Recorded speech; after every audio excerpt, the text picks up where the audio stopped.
In this tutorial, you'll learn how to create a PDF from Google Docs. Consider subscribing to the channel and giving this video a like if you found it useful. Open Google Docs in your web browser. Select the document you want to convert into a PDF. Click on File in the top menu. Hover over Download.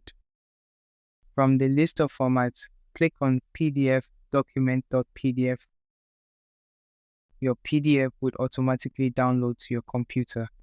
Check your downloads folder or the location where your browser saves files. Open the PDF to confirm it looks correct. That's it.